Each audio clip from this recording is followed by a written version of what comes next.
Dari situ 400 miliar. Malah lebih.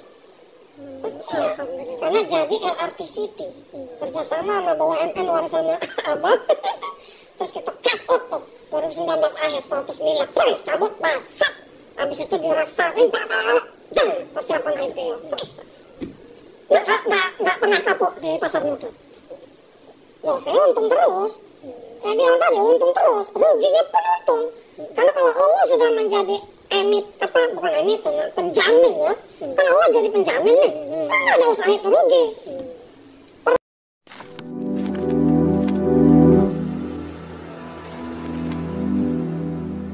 Assalamualaikum warahmatullahi wabarakatuh. Welcome back to my channel. Jadi ya, kita kembali lagi di balik layar ya. Tapi kita masih ngomentarin tentang Dahlan Iskan. Nah, ini terkait tentang bagaimana Dahlan Iskan itu menguji sebenarnya, walaupun di sisi yang lain Dahlan Iskan itu kayak memuja-muja Yusuf Mansur gitu, dan merupakan sebagai penggemar Yusuf Mansur. Nah, dia mengakuinya sendiri. Nah, tapi teman-teman, ini terkait dengan saham. Nah, kita bicara lagi tentang saham nih. Yusuf Mansur mengaku membeli perusahaan Hungaria. Saya tahu pengakuan Yusuf Mansur itu terkait dengan perusahaan teknologi, yang mana perusahaan teknologi itu juga terkait dengan salah satu perusahaan Indonesia BUMN, yaitu ya teman-teman bisa cek sendiri ya nanti ya. Artinya perusahaan ini terkait dengan jalan tol lah, seperti itu ya, terkait dengan aplikasi. Nah, itu sebenarnya kalau saya cek dalam websitenya, itu sebenarnya terkait dengan kerjasama antara Paytrend dengan perusahaan tersebut ya. Selum ya, teman-teman bisa cek sendiri lah.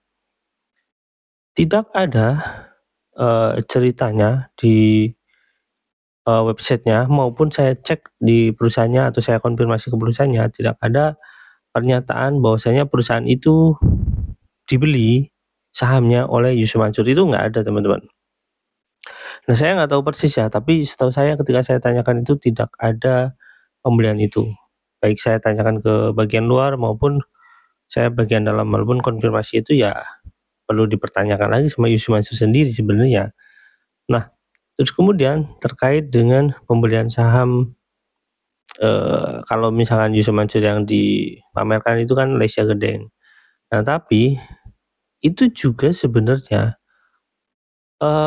saya tidak tahu apakah penawaran itu pernah terjadi atau tidak, walaupun sebenarnya kalau saya cek di perusahaan tersebut tidak ada mengkonfirmasi Lesia Gedang itu dibeli sama Yusuf Mansur gitu sahamnya, karena nilai sahamnya juga cukup besar. Nah, tapi pernyataan Yusuf Mansur soal pembelian saham itu juga agak aneh.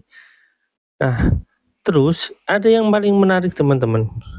Ini perkataan Yusuf Mansur ya, bukan perkataan saya ya. Jadi ini ditanyakan oleh Pak Dahlan Iskan terkait tentang kenapa masih bermain di bidang saham ya, sementara di bidang saham itu penuh dengan tipu menipu ibaratnya kayak gitu. Ini pernyataan Dahlan Iskan ini seolah-olah seperti itulah. Nah, ini yang paling menarik karena saya nggak tahu ya, dalam sebuah situasi terkadang sebuah pertanyaan itu juga muncul begitu saja karena situasional gitu ya.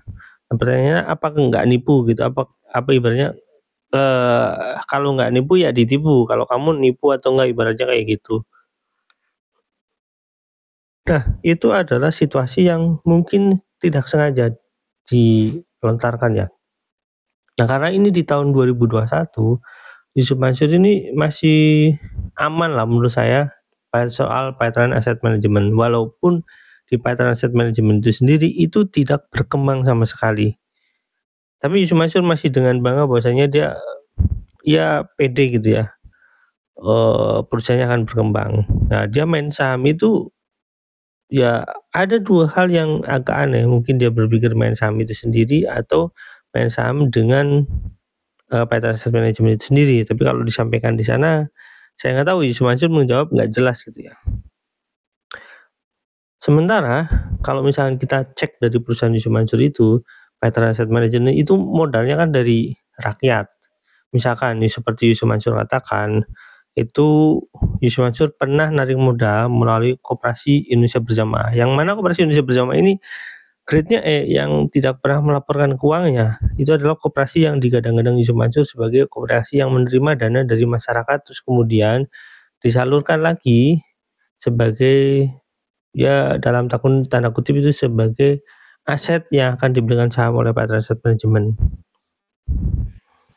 Yusuf Mansur juga ditanya, apa nggak pernah rugi? Nah, jawaban Yusuf Mansur yang paling hebat, ya dia nggak pernah rugi karena dia itu bermain ibaratnya kayak main saham itu dengan alok gitu ya.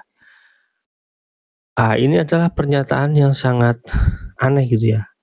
Dia bermain saham dengan alok tapi dia minta ke masyarakat uangnya gitu ya. Jadi intinya adalah Yusuf Mansur itu nggak akan pernah rugi karena uangnya dari masyarakat. Itu yang seharusnya Yusuf Mansur jelaskan ya.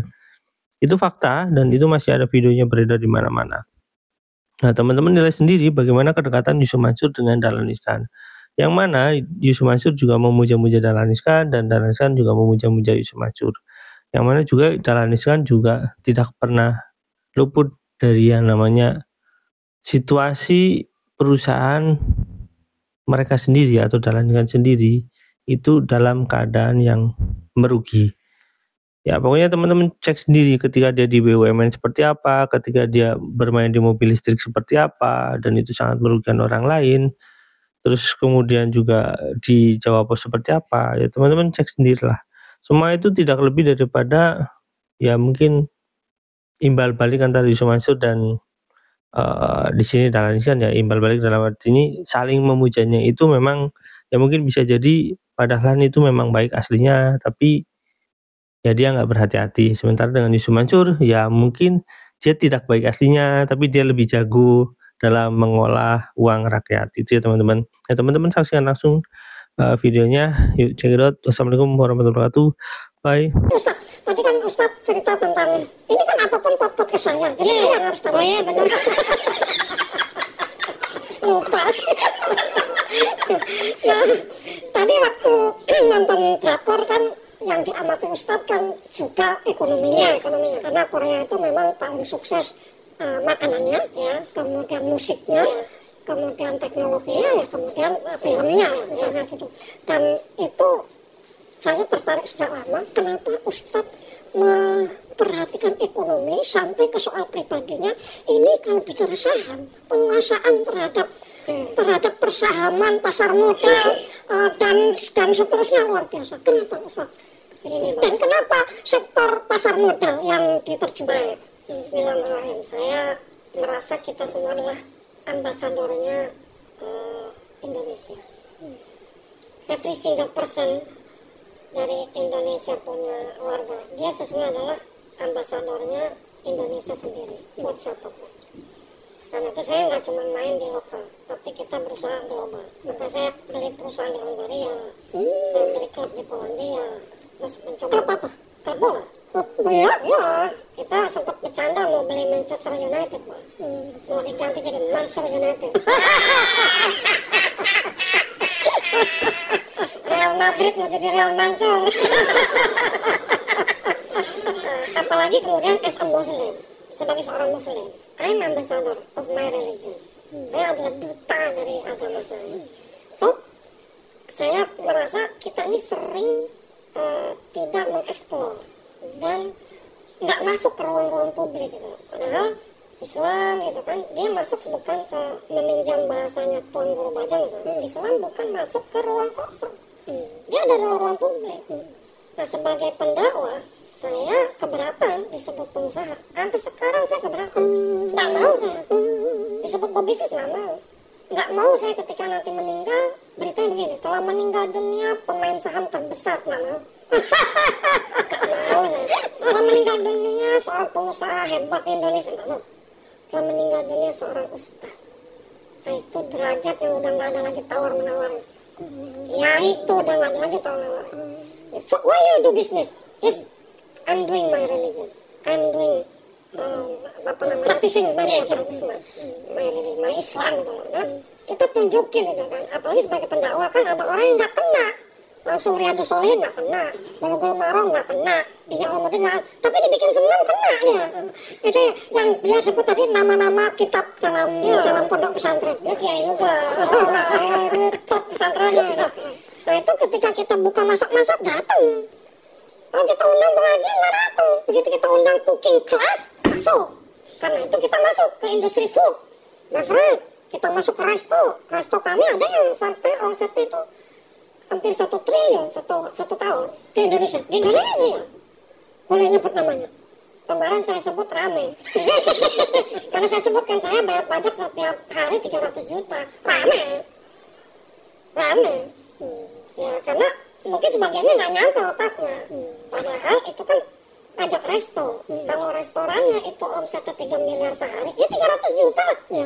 Nggak ada istimewa sebenarnya gitu. Karena yang bayar pajak kan bukan cuma kami sebagai, tapi yang makan juga ada kerjasama. Itu dalam kerangka waktu itu bilang begini loh, sudah sih jangan terus menerus ngeluh ini loh. Ya apa yang bisa. Saya bersama Anda semua kan bayar pajak 300 juta. Cuman gerak gitu. Jadi cuma kayak saya doang. Tapi kan di pasar modal itu kan penuh dengan tipu menipu, goreng menggoreng. Nah, Ustadz pernah nggak ketipu di situ? Saya nih alhamdulillah dengan izin Allah 100%. Kalau nipu enggak lah. Insya Allah. Gini Pak, nggak akan ada yang gagal selama kemudian melibatkan Allah. Kalau gagal pun Allah pasti take over. Saya pernah bolong di salah satu usaha saya 300 miliar, gak tanggung-tanggung. Tapi saya itu rugi atau ketipu? Rugi karena terlambat investasi, terlambat ngerem. Dan waktu itu karena anak muda banget, saya mencoba merah putih, menolak investasi asing. Jalis. Ternyata, wah permainannya wampun gitu. Terus rugi 300 miliar. 10 tahun ada yang lalu, kira-kira 8 tahun Tapi hebatnya, saya keringetan enggak, pusing enggak, nggak ada yang rapat sekali aja gitu, rapat sekali direksi nih, kumpul kita rapat, bagaimana nih menyelesaikan itu, nggak ada, yang ada kumpul yuk kita wakilahan, kumpul yuk kita ar-Rahmanan, kumpul yuk kita yasinan, kumpul yuk kita kemudian maksudnya itu membaca Al-Quran, surat yang disebutkan. Iya, ngumpul yuk kita sepedaan tapi sambil di belakang bawa 1 ton beras, bagi-bagiin, sedekah. Nggak taunya itu 2019 kita punya tanah nggak gede, cuma 5 hektar. Allahumma sholli wa sallim ala sayyidina Muhammad wa ala alihi. Dari situ 400 miliar, malah lebih. Karena jadi LRT City kerjasama sama BUMN warisannya abang. Terus kita cash out tuh 2019 akhir 100 miliar cabut basat. Habis itu di-restartin persiapan IPO selesai. Nggak pernah kapok di pasar modal. Loh saya untung terus. Saya bilang tadi untung terus, ruginya pun untung. Karena kalau Allah sudah menjadi penjamin ya. Kan Allah jadi penjamin nih. Kan ada usaha itu rugi.